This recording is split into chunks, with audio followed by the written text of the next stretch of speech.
Kapag ganyang mga itsura guys, alam niyo na kung saan papunta yan. Punta nga pala tayo sa dagat ngayon. Let's go! Dun, dun, dun, dun, dun, dun. Dito nga pala kami dumaan sa may Mahayhay Laguna at pinili din namin dito sa labas sumakay para feel na feel namin yung view. Paano ba naman ganyan kaganda yung mga view dito sa Laguna? Talagang lahat ng dadaanan mo makakakita ka ng bundok. Super hangin pa kaya hindi talaga kami nahihilo. Kasama sa selfie! Kasama! Kasama! Dito sa bandang Lukban, nasakto yung tigil namin sa may salamin. Kaya nag-video kami kasi nakyutan kami. Nadaanan nga din pala namin tong Kamay ni Jesus. Church of Healing siya. 300 step bago ka makarating dun sa pinakang statue. At nakita na rin namin tong daan papunta sa Bicol, kaya dito na rin kami dumiretso. At dahil nga sa haba ng biyahe, inabot na rin kami ng gutom, kaya tumigil na kami dito sa may bukuhan para magsalo-salo. Ayun nga pala yung mga ulam na baon namin guys. Pagkatapos kumain ay balik biyahe na ulit tayo, tingnan nyo naman kung gaano kaganda ang view dito. At ayan, nakatanaw na nga tayo ng dagat, pero malayo pa rin tayo sa mismong pupuntahan. Habang papalapit nga tayo ay paganda ng paganda na rin yung view natin. At ito na nga yung ibang dagat, part na siya ng Pagbilao Beach.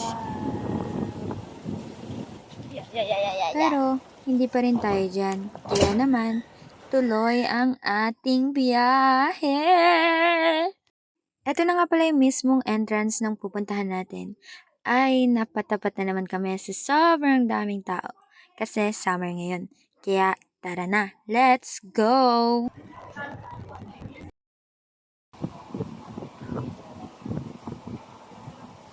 Sino namang hindi ma-excite dito? Tingnan nyo naman, buhangin pa lang, sobrang puti na talaga niya.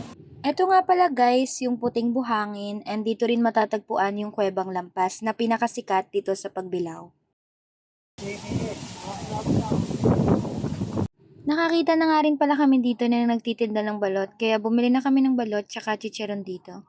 Sa part na to ay wala siyang mga cottage, kaya kailangan na may dala kayo ng sarili nyong tent or pwede kayong magrenta sa kanila.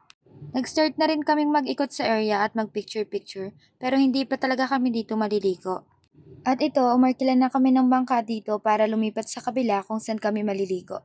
Ayun nga pala si Kuya, ang aming napakabait na bangkero ngayon.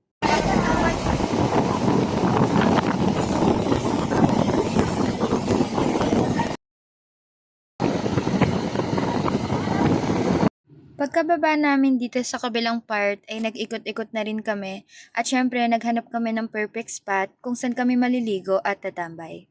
Nakakita nga pala kami dito ng iba't ibang klase ng rock formation. At nag-umakyat-akyat kami dyan dahil yung iba ay nakaharang siya sa mismong dagat. Para hindi kami mabasa ay umakyat kami, lumusot at kung ano-ano pa. Ay go! Wait. Pag nadulas ako dito, ang sakit. Ayan, tapos sisiksik ka ulit dyan sa manipis na daan para kumasya ka. Siksik tayo dyan. Ayan, para lumabas ka sa magandang view. Like snow in a beach, weird but fucking beautiful. Lying in a tree.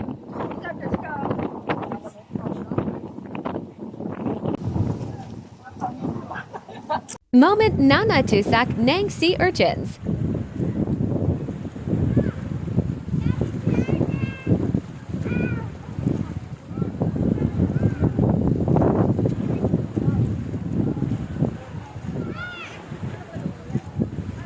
So, hi guys! Ang daming talaba dito. Tingnan nyo. Check nyo. Wow! Nakakuha kami ng isa. Eto, maliit lang siya. Try natin siya. Cute. Diba? May shell pa. Tapos tingnan nyo dito. Mayroong mga crab dito. Naluglog tamo. No. Mayroong mga crab dito. Nakita nyo yun? Kumakapang. Crab yan. Talaba. Ayan, nakita nyo yan. Kumakapang. Basta ang dami niyan kanina. Malalaki siya. Ayan, paikot siya. Tapos talaba yan, talaba. Ayan, namumukpo kami yan. Tapos kakainin namin. Fresh. Fresh talaba. Ayan, nandito kami sa